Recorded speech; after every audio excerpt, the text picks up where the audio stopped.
What's up, YouTube? This is Sean, man. I was just doing a video today on the boxing scene. That's pretty much upcoming fights, and my topic today is gonna be about sore losers. Man, look.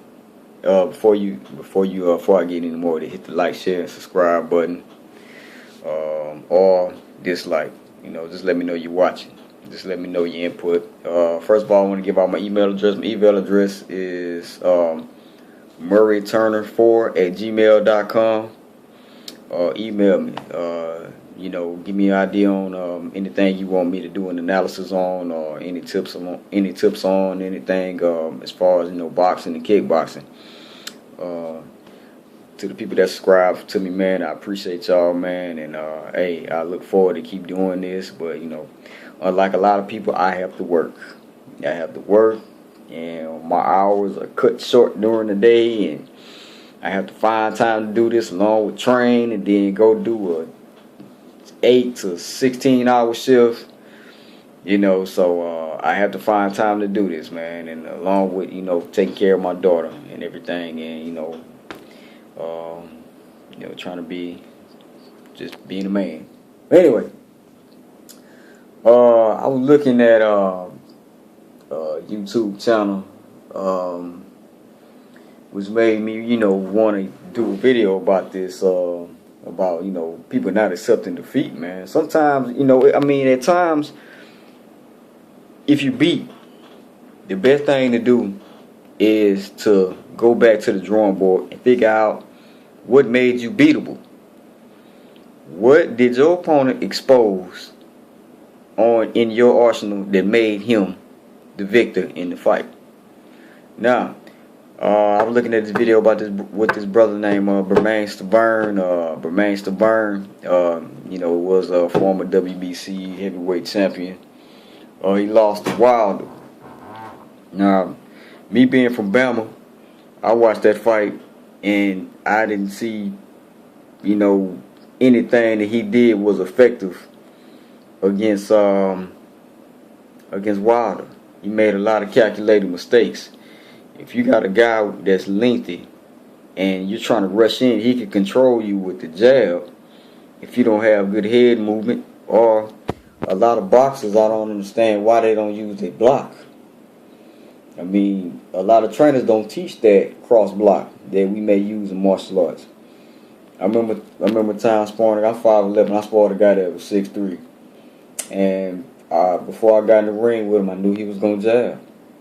So every time I timed the jab, I cross block and caught him with a counter. So we sparred for 7-8 rounds, and it was mostly me countering his jab and coming in with combinations to his body. I don't understand why a lot of boxers don't use the cross block when they're boxing. I heard a lot of people say, well, it leaves you open now, but you got to be quick. You got to be quick when you're throwing your punches, so you have to be quick with your blocks. Everything has to be on alert and on time. Vision is a boxer or kickboxer's best weapon. Your vision can time a punch perfectly. It can actually slow down a punch. If you see it coming, you can counter it. It's not as fast as you may think. It's not as fast, to a person that doesn't have the untrained eye. Now, Bermane Stiverne was getting caught with a lot of jabs and a lot of overhand rights.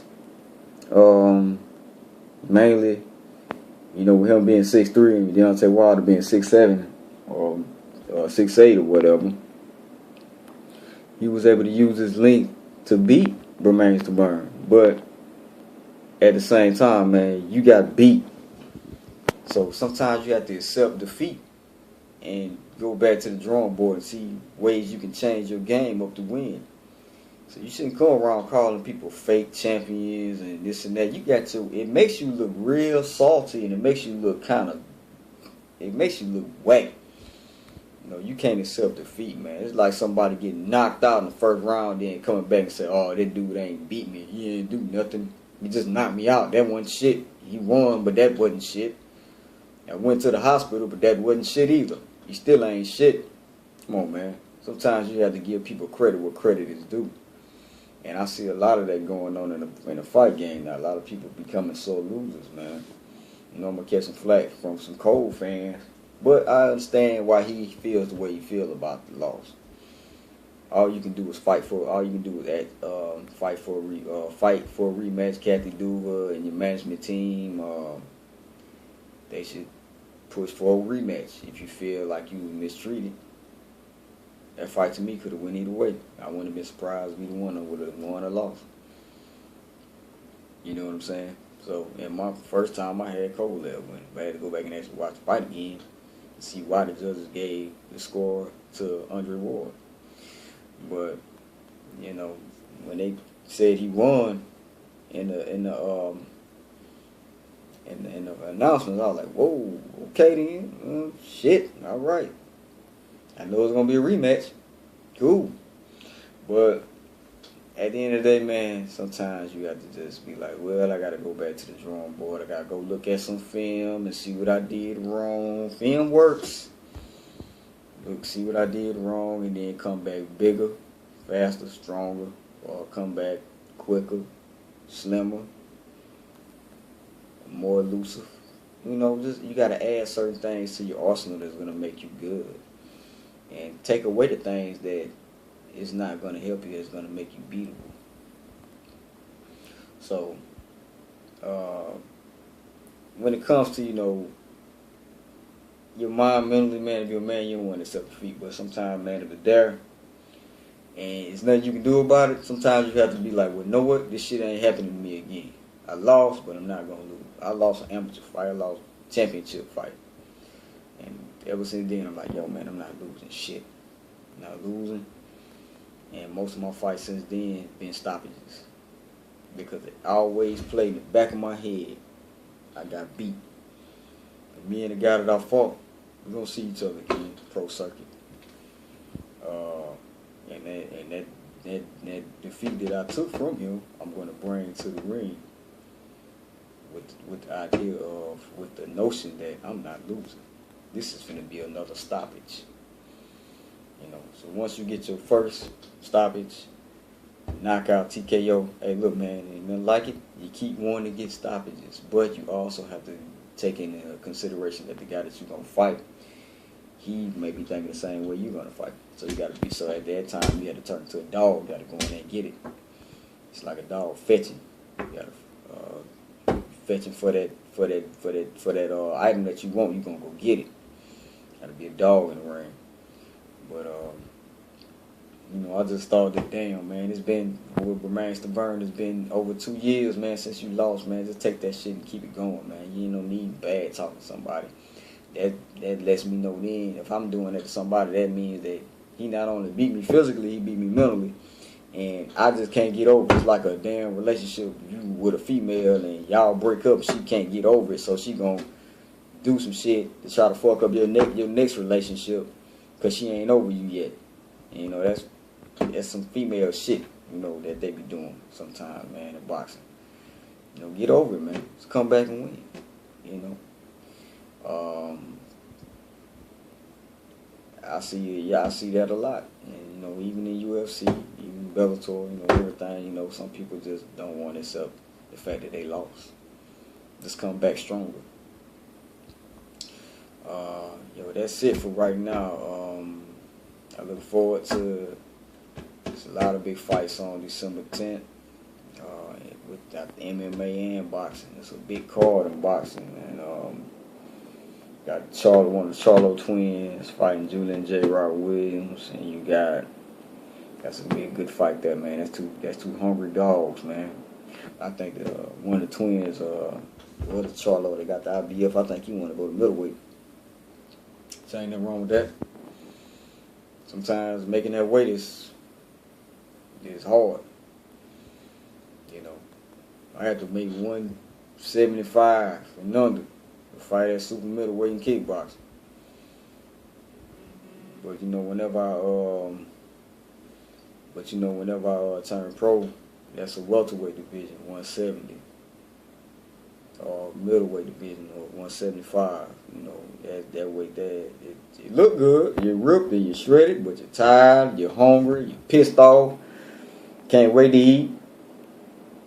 Running your ass off. So I understand if you want to go at the middleweight. That weight might be easy enough for him to make. Might walk around at 168 or 170. So 160 might be easier to make than 154. So that's gonna be a good fight, Anthony Joshua versus John Molina. That's gonna be a good fight because John Molina, man, he ain't no bitch. You know, he shook up Wilder, man, pretty good that last fight they had, and even sparring with Wilder in T-Town. So it ain't gonna be easy to fight for AJ, man. I think AJ gonna win because his work ethic is bomb, man. He put in the work in the gym and in the ring. But be looking forward to those fights. I'm gonna do a post fight video on those. I'm probably not gonna make another video till after those fights Saturday. While I'm probably at work. I got a pretty lax job on the weekend, so I'll be there. I can do this then. But that being said, hey, stay in shape, stay training, and be real with your damn self. I had a guy, I don't know what the hell he was doing. I was helping my teammate get ready for a tournament. Earlier this year, one of my old videos. We were doing the kick pad, and he looked at the title and said, "Stop lying." I said, "Man," I looked at his shit, and I'm like, "Dude, really? You hit the bag worse than a fucking amateur. You look like a girl hitting the bag that's in a fitness boxing class. That shit was horrible, man." I'm like, yo. Sometimes you gotta watch who the hell you talking to on these damn internet videos, man, because you might find yourself in a fight with a damn grandmaster or fucking just somebody that know their shit and know how to fight. They're a pure fighter. So can't come incorrect if you don't have shit better to show somebody. So I mean, other than that, man, that motherfucker needs some work. If he got in the ring with me, man, it'll be over with within 30 seconds, man. I'll tear his ass up, man. That wouldn't even be fair. It wouldn't even be fair if I did him like that. It'd be just like this dude I sparred a couple of weeks ago, man. He a pro guy, man. His corner was waving the towel after 2 rounds, man. And that's what I was saying, man. Feet work is a weapon also, man. If you got good feet work, you got the ability to outflank, freeze, and tire somebody out. So, man, look, I'm gonna put up a video probably after this one on the feet work drills I do. And hey, man, you get some ideas about it. Hey, the shit works, man. Football drills, basketball drills, all that shit work when it comes to fighting, man. Cause it's all about feet work, man. It's like, yo, it's like art. You creating your own portrait, and it's like that movie, The Great White Hype, with Damon Wayans. He said, when I knock somebody out or something, it's like art. But I didn't feel like I finished because it's like I painted a picture of Mona Lisa and forgot to put the breast on. This shit is crazy. But that's kind of how you feel when you fight, man. So like, if you fighting, and you know, I knocked out a guy, man, we was sparring, and it was a combination. I threw, and before I finished the combination, he dropped, and I said, shit. But you know, ended up making up for it in another actual fight. But I got to get ready, man. Then take this. I'm gonna just stay in the gym, man. Take December and January. My next fight is not until March, so it gives me time to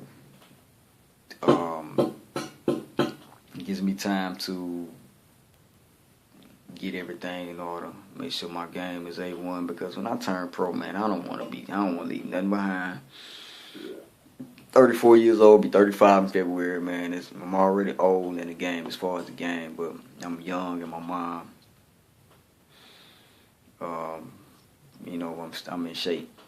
I'm in shape, and I'm not afraid to say it. I'm not arrogant when I say it, but I'm in shape. Your mind, think about it. Your mind can't control anything you do physically. If you let your mind physically tell you that you ain't gonna do it, then guess what? You're not gonna do it. But if you control your mind and your mind tells you, hey man, do this, you're gonna do it, and it's gonna be flawless, and you're not gonna understand how you did it. So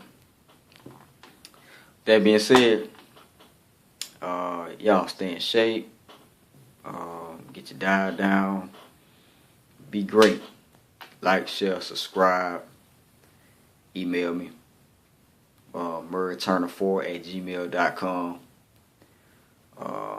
Let me know what you want me to talk about as far as the sports, as far as the game. I call the fight game the game. It's the game, man. It's the game. I'm in the game.